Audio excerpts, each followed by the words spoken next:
Olá pessoal, tudo bem com vocês? Papo de hoje vai ser a Copasa, que divulgou o resultado recentemente, ontem, para falar a verdade, hoje é dia 4, eu tenho posição por longo prazo, vou dizer para ti que fiquei surpreendido com a resposta do mercado, o resultado ali mostrou uma razão entre crescimento de receita versus crescimento de despesa um pouco azeda, resultados ainda devagar.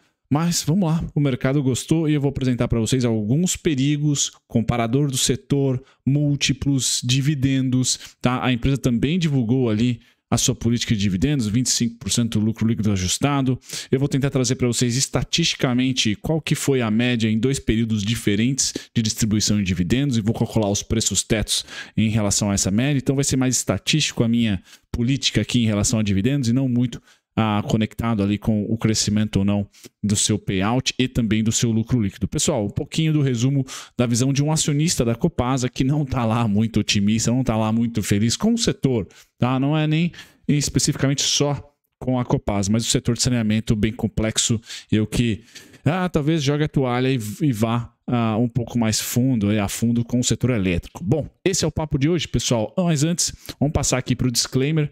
A minha ideia é passar para vocês, então, um resumão da Copasa, mas comparativo do setor. E no final, temos a análise futurológica, tá certo? Não vão fugir disso, não. Bom, feito isso, pessoal, uma telinha aqui um pouco nerds para vocês, dos destaques financeiros. Então, vou publicar isso no Telegram para vocês, mas mostra aqui, né, que o lucro não veio acima do trimestre, do comparativo trimestral, ou seja, em relação ao segundo tri de 2021, o lucro não conseguiu ir acima. A administração aqui coloca alguns porquês, como variação cambial, lembrando que a Copasa ela tem dívida em euro, então isso foi uma dificuldade no segundo tri. Vamos ver agora no terceiro e no quarto tri se dá uma aliviada, a tendência é que alivie, tá? Um aumento da dívida bruta, bem como nas despesas de variações monetárias e nos juros sobre financiamentos. Então, para quem se alavanca, tá? O CDI está na casa das alturas, então vocês não tenham dúvidas disso, que as dívidas irão aumentar.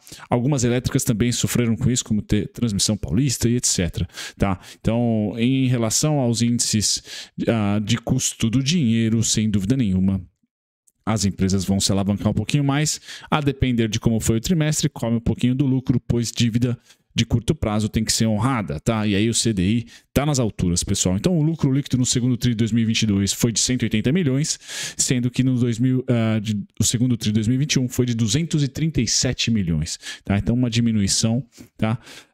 O que eu posso colocar para vocês? Inadimplência mantida, tá? E dessa vez sem nenhum probleminha trabalhista ali, sem nenhum erro de cobrança, e o nível dos reservatórios estão aí na capacidade de 94%, tá?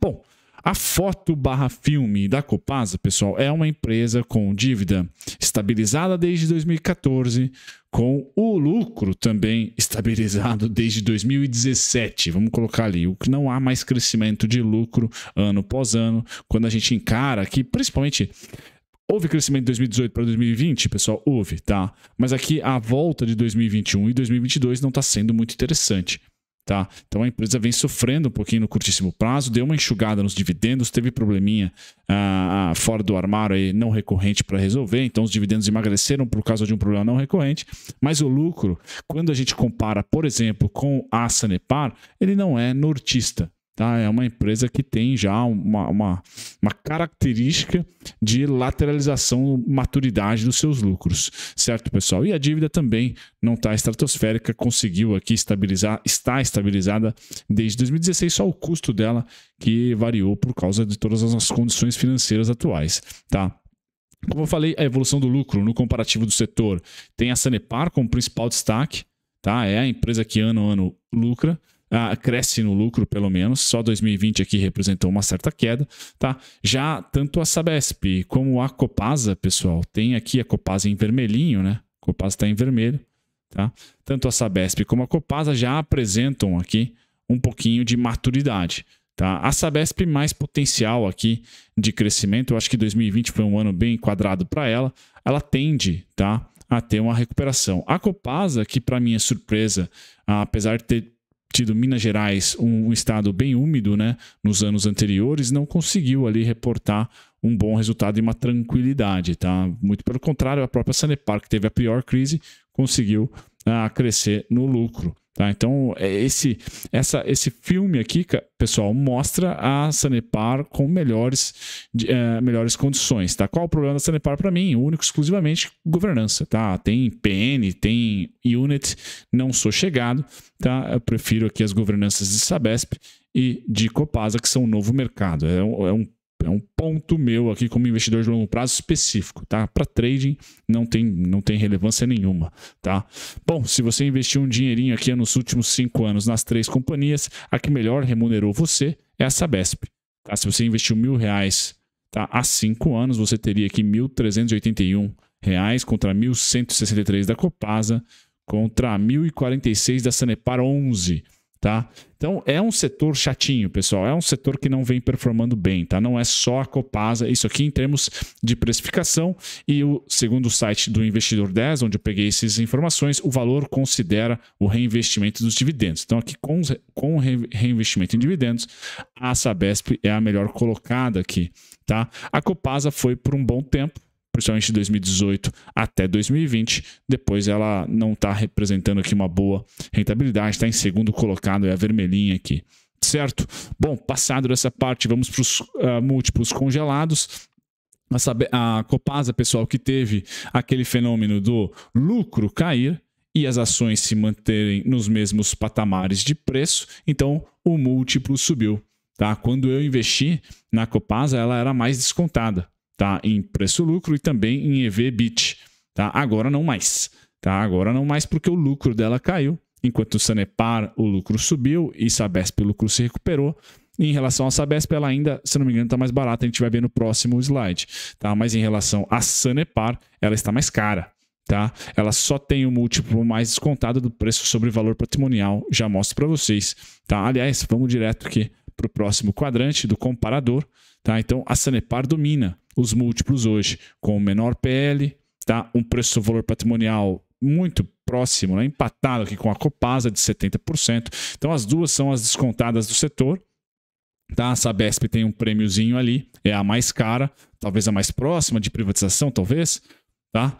Não sei, deixe nos comentários. Agora, como a dívida da Copasa cresceu e o lucro diminuiu, vejam que o EV/EBIT da Copasa foi para as alturas. 10 vezes, enquanto da Sanepar continua descontado. Então, pessoal, desconto, ROIC, crescimento de lucro, tudo com a Sanepar. Tá? Eu acredito que se a Sanepar ela dá uma enxugada na sua governança, né, vir só para SAPR 3, por exemplo, tá? Ela deve ganhar total atenção da Faria Lima. A Faria Lima também leva em consideração bastante, aí, principalmente os grandes fundos para o longo prazo, olhar governança. Tá?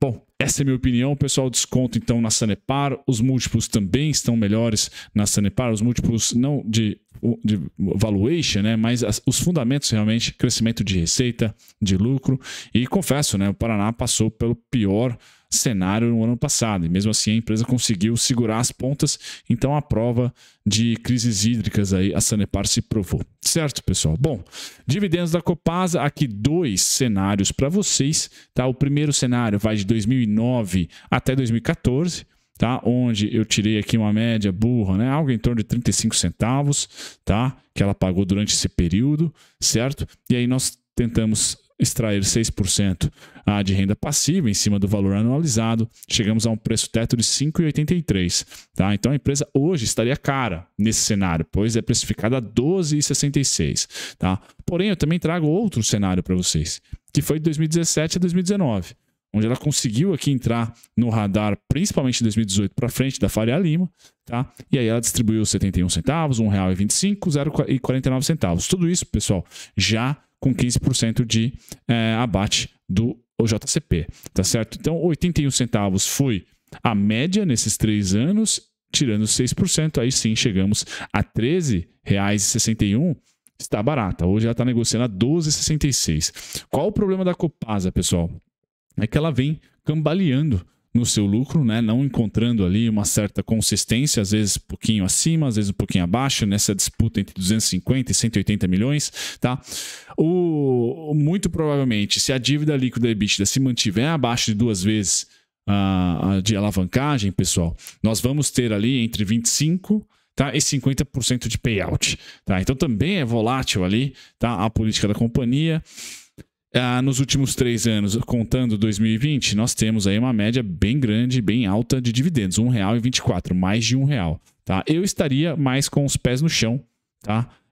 Até apostando aqui em um segundo cenário de 50 centavos, 45 centavos, 40 centavos, tá? Para 2023, tá? Esse ano aqui deve chegar tranquilamente aos 35 mínimo, tá? Por hora, pagou 20 centavos, deve estar engatilhando ali já mais uma provisão de dividendos, assim eu espero, se não nesse segundo tri, nas próximas semanas, vem para o terceiro tri lá em outubro, tá? Outubro, novembro, assim espero, tá, pessoal? Para ela somar no mínimo 35 centavos, então mais 15 centavos líquido é o que eu espero para esse ano aqui por ação, tá? Para somar os 20, se ela surpreender, quem sabe, né? Tem ainda 2 trimestres para surpreender.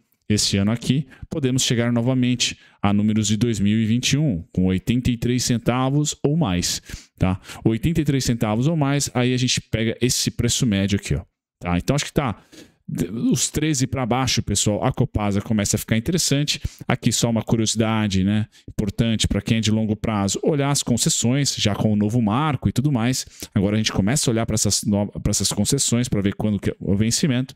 E a Copasa começa a ter vencimento lá em 2032 em Belo Horizonte, o mais importante, tá?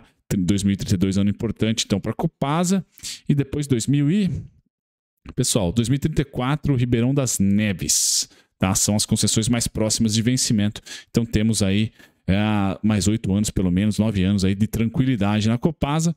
Indo para preço, pessoal, aqui a análise técnica, então muito cuidado. Eu postei ontem para quem é membro do canal, no nosso Telegram fechado. Olha, muito cuidado com a precificação atual que a Faria Lima colocou a Copasa pós-release, né? Então foi esse candle aqui pós-resultado, um candle bem positivo, bem comprador, tá? A região dos 12,93, 13,37, pessoal, 13,75, tá? É região de fim de demanda compradora, tá? Foram as três últimas demandas compradoras terminam aqui. Tomem cuidado. Tá? Tomem cuidado, eu ainda considero que a Copasa está cambaleando e não tem ali grandes vantagens para com os seus pares e nem o setor está sendo muito interessante ali, tá? Então eu ainda continuo com um cenário pessimista para a Copasa, tá? Dos 9,65 até os 7,67, um ajuste para a Copasa, retornar aqui próximo das mínimas de 2020, tá? Porque ela vem cambaleando. Errei, pessoal, eu errei, tá? Beleza, eu só faço o rebalanceamento da Copasa em 15,61, 15,34, tá? O resumo da ópera é que o resultado não me agradou, tá? Mas agradou a Faria Lima, que é muito mais inteligente do que eu, tá? Então, se gostou mesmo, a primeira prova de fogo tá nos 13,37, que inclusive preço teto, né? Por um dividendo aí de 80, de 81, 85 centavos por ano. Esse aqui é a região preço teto, pessoal. Então, vou colocar ela como sendo divisor de águas para você de longo prazo, tá? Que tá otimista com a companhia, tá aqui, ó. Comprar abaixo dos 13,37 é ter desconto para o longo prazo. Acima já não fica tão descontado, tá? Eu só tenho interesse em rebalancear em 15,84, 15,61, tá? E depois o próximo alvo é 17,42. Não é cenário para esse ano, tá? Nenhum e nem outro. Se a Faria Lima de fato romper os 13,37, eu erro, tá? E aí eu só tenho alvo em 15,61, 15,84. Tá? Se eu acertar, ela acha topo aqui, pessoal, e vem testar novamente os 11,38 e, na minha opinião, vem até os, no mínimo, 9,65 ou 8,83. Tá? Esse é, então, o cenário que eu tenho para a Copasa. Tá? Felizmente, para longo prazo, né? Dá para comprar mais barato, mas eu espero que ela comece a reportar um pouquinho de resultado mais interessante. Certo? Tá aqui, ó.